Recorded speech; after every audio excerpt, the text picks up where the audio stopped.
Hey guys, Kiwi here. In this video, I'll be going over and breaking down the newest episode of The Walking Dead, episode 705, Go-Getters. Warning of spoilers for anything in the show up to season 7, episode 5, but let's jump right into it. The episode starts with Dr. Carson welcoming back Maggie as she wakes up at the Hilltop. She awakens staring at flowers, which are presumably left by Jesus as he mentions them slightly later on. So we get the answer that the baby is in fact okay as its heart rate is normal and it should be fine. He tells Maggie that she should stay at the Hilltop for the rest of her pregnancy, as it would just be logical for a multitude of reasons. She then greets Sasha outside as she takes her to the graves of Glenn and Abraham. This actually mirrors a part of the comic book storyline as a woman named Brianna meets Maggie while she's mourning over Glenn's grave, which is also at the Hilltops in the comics. Anyways, Brianna was the first person from the Hilltop to actually really speak with Maggie, and they formed a strong friendship that still continues to this day. Will Sasha take over Brianna's storyline as Maggie's friend? It would only make sense as they are already bonding together over the loss of their fallen lovers, right? So Sasha gives Maggie Glenn's pocket watch and says that she found it in his pocket. Go figure. She smiles as she mentions that all she found in Abe's pocket was half a cigar, which we actually see her smoking at the end of the episode, I believe. Maggie and Sasha mourning over Glenn and Abe has definitely brought them together, and I think that they will continue to bounce off each other in positive ways. I was never too much of a fan of Sasha in the earlier seasons, but as she's become a series regular, I've grown to accept her, and I have honestly enjoyed her a lot more in the past season or so. Anyways, Jesus shows up to the graves to meet Maggie and Sasha there, and starts saying how the blue flowers inspire strength and release. But he gets interrupted by Gregory stomping in and causing a scene. Gregory acts like a complete hard-ass the entire time, showing that he obviously isn't the right person to be calling the shots. He acts like he has no idea what's going on, completely overwhelmed by everything and getting everyone's names wrong. The actor did an amazing job making Gregory such a piece of shit, and I always appreciate it when a certain character is meant to be a shitty person and they show it in such an impressive performance.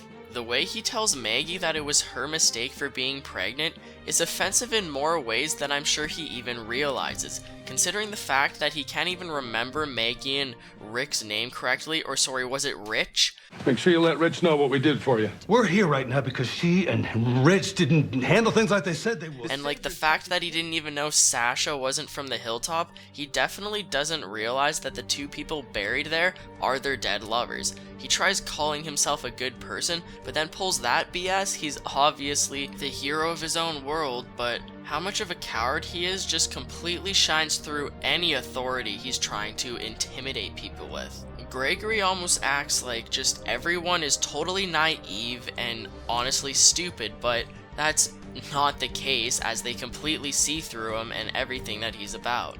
I don't blame Jesus for deciding to leave with them if it came down to it, as I'd be about fed up with Gregory's BS myself. We then cut to Rick at Alexandria talking to Aaron, Michonne, and Carl about his supply run that he's about to go out on and how this is the way things are now.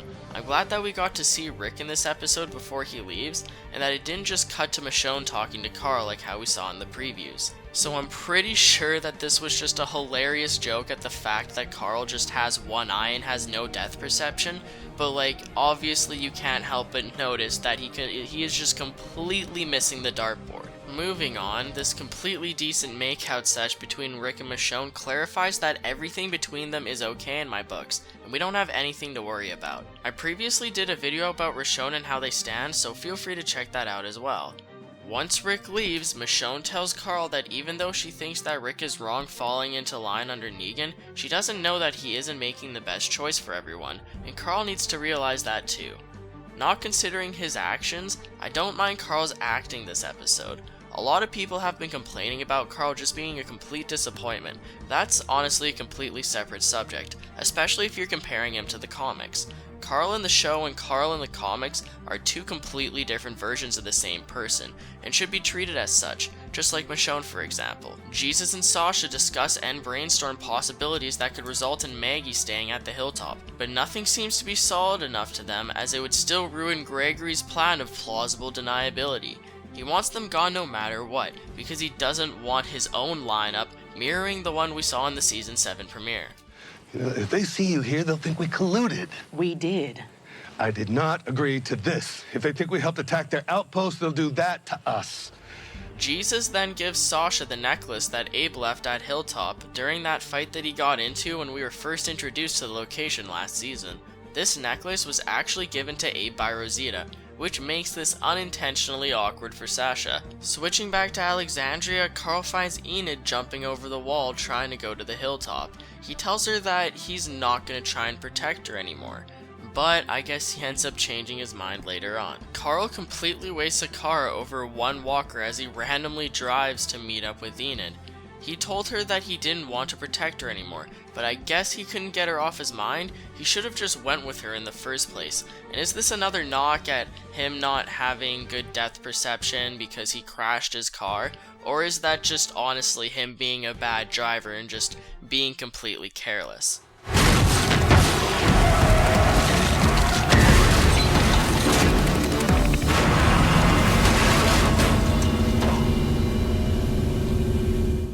Either way, Carl joins Enid on her journey to the Hilltop, and they talk about Negan along with his lineup throughout the episode. They both want to be strong and really try showing it to each other.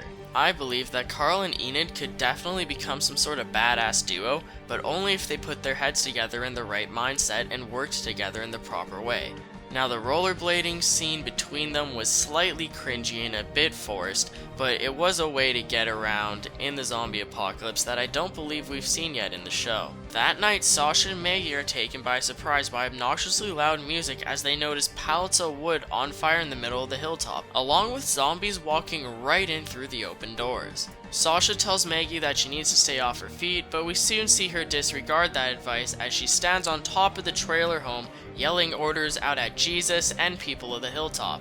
Looks like she's taking that leadership role that she's been built up to right away, as she realizes that someone needs to do something. The music is coming from a vehicle that is completely locked down and gated around all the windows.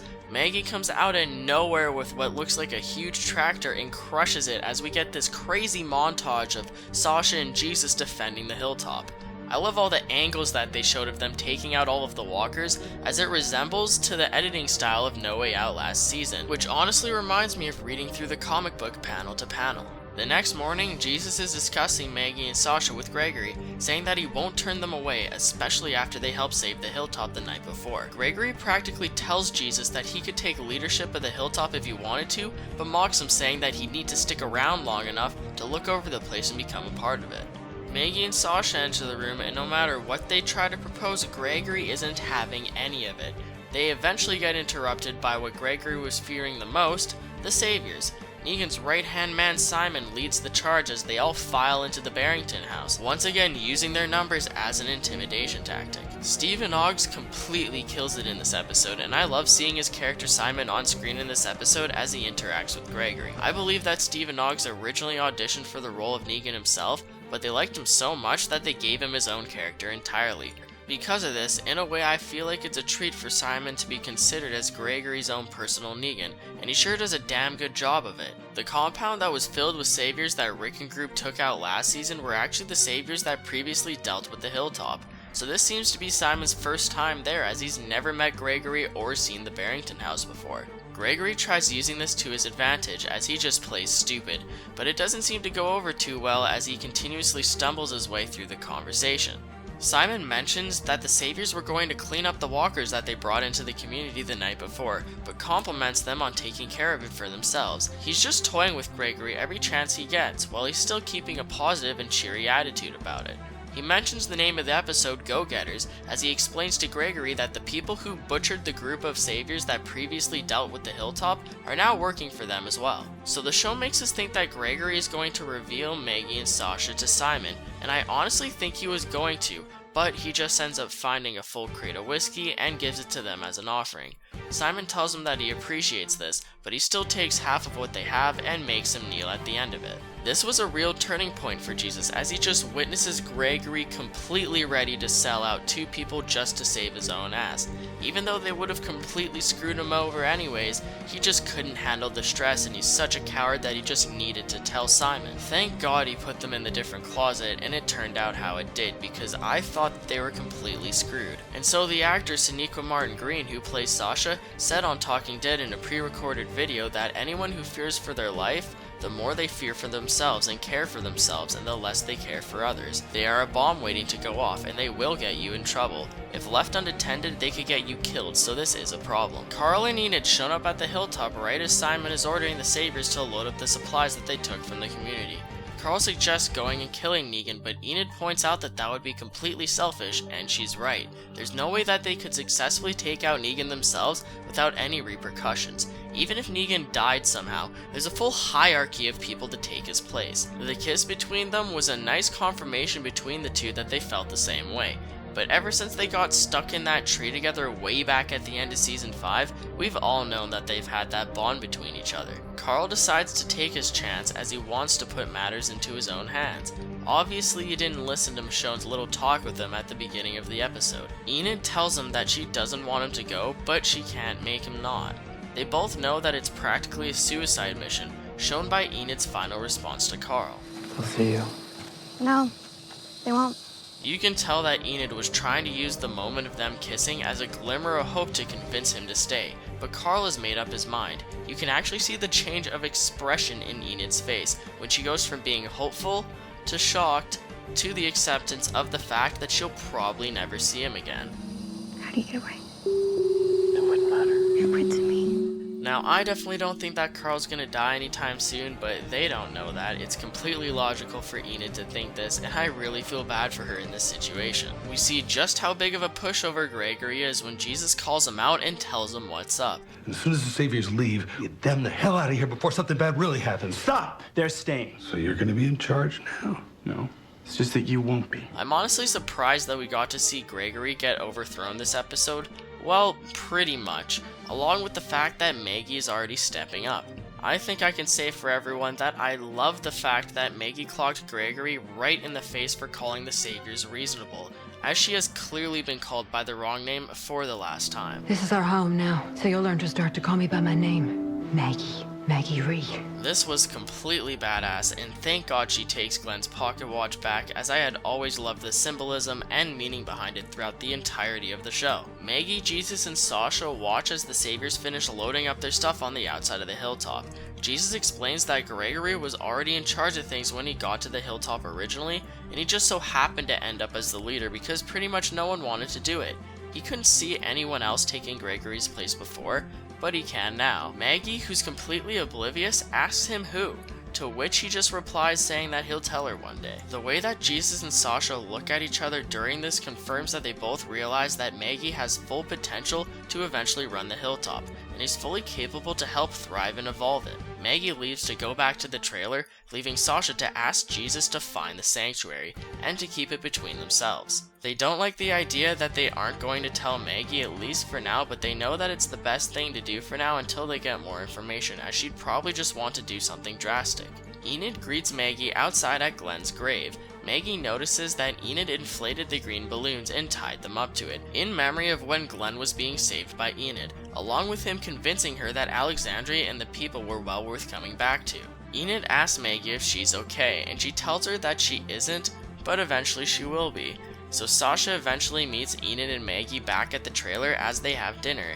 Maggie gives the possession of Glenn's pocket watch to Enid, as she feels like she doesn't need any materialistic items to remember him by. She has his last name, along with her memories of him that she will always cherish, and he will live on through her for the rest of her days in remembrance of him. Anyways, next we see Jesus actually jump into the back of one of the Savior's trucks. He grabs the bottle of scotch out of the crate that Gregory gave to Simon, and takes a swig out of it in celebration of getting onto the truck in general, I assume. He then notices that he's not alone, as Carl was sitting behind one of the boxes himself. The fact of Jesus being with Carl now really brings up my hope as far as what will occur in the future.